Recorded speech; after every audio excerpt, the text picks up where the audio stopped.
Hello बच्चों, let's read the question. The question says, which of the following species can act as the strongest base? ठीक है, तो OH minus, RO minus, C6H5O minus, या फिर ये हमारा compound दे रखा है, इसमें ये माइनस ग्रुप है, ठीक है, NO2 है मेटा पोजीशन पे. सो पूछ रहा है कि इसमें से स्ट्रॉन्गेस्ट बेस कौन सा होगा. सो यहाँ हमारा की कॉन्सेप्ट है, की कॉन्सेप्ट इज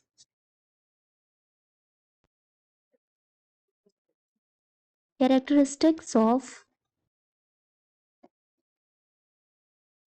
strong bases. ठीक है, तो स्ट्रॉन्ग बेस क्या होता है? स्ट्रॉन्ग बेस, ठीक है, इज अ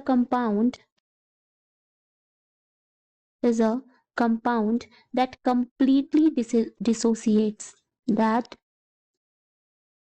completely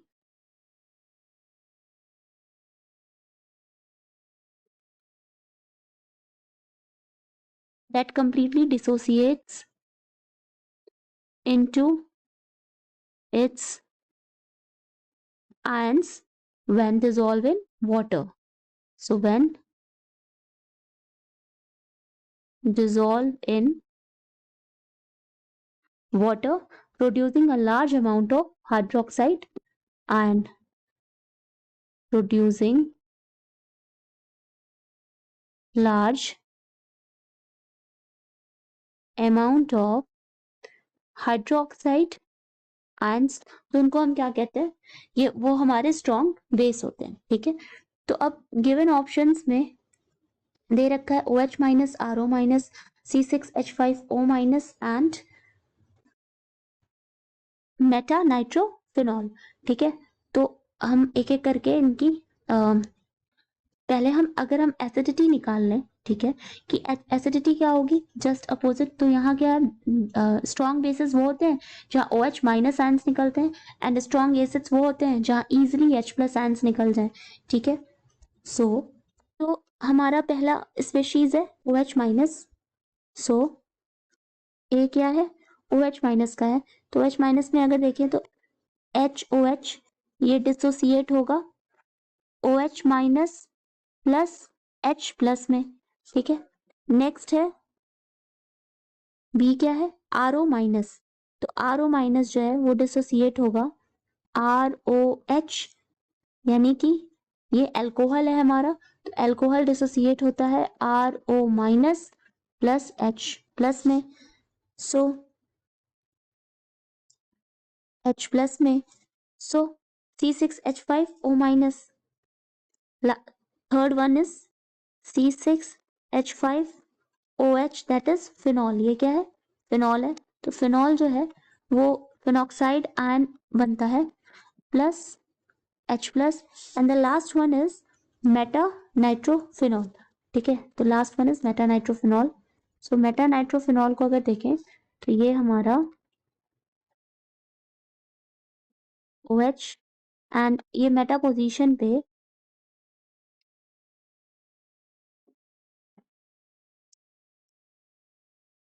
ये प्लस एंड यहाँ पर ये माइनस है. ठीक है, तो ये जब जाएगा डिसोसिएट होगा तो ये हो जाएगा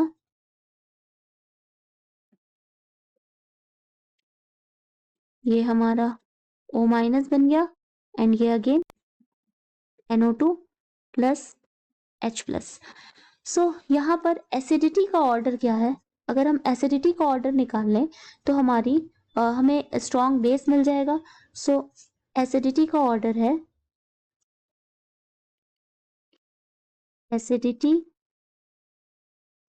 का ऑर्डर हो जाएगा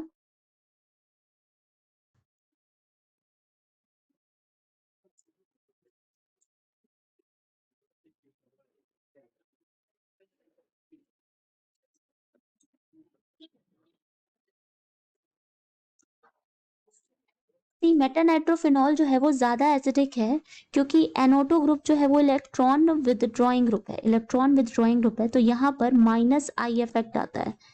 ठीक है, माइनस इंडक्टिव इफेक्ट, तो इलेक्ट्रॉन डेंसिटी को अपनी तरफ सीक कर लेता है, जिसकी वजह से एसिडिक करेक्टर इंक्रीज हो जाता है. तो इलेक्ट्रॉन विदड्रॉइंग ग्रुप्स क्या करते हैं, एसिडिक करेक्टर को इंक्रीज करते हैं. ठीक है, नेक्स्ट है तो सबसे ज्यादा एसिडिक कैरेक्टर किसका होगा, मेटानाइट्रोफिनॉल का।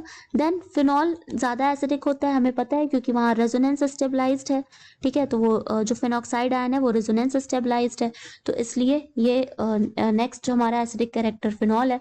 उसके बाद है हम H2O, एंड देन लास्ट में आता है ROH ग्रुप, ठीक है। तो अगर ये हमारा एसिडिटी का ऑर्डर है, तो हमारा जो सबसे स्ट्रॉन्ग बेस क्या हो जाएगा, जो सबसे वीक एसिडिटी जिसमें होगी, यानी कि ROH जो है वो सबसे स्ट्रॉन्ग बेस हो जाएगा। तो since the stronger the acid weaker the conjugate base, तो stronger the acid weaker the conjugate base. तो हमारा बेस जो है, स्ट्रॉन्गेस्ट बेस यहाँ पर है RO माइनस, ठीक है। So the final answer is B, that is RO minus is the strongest base. Hope you understand it well. Best of luck.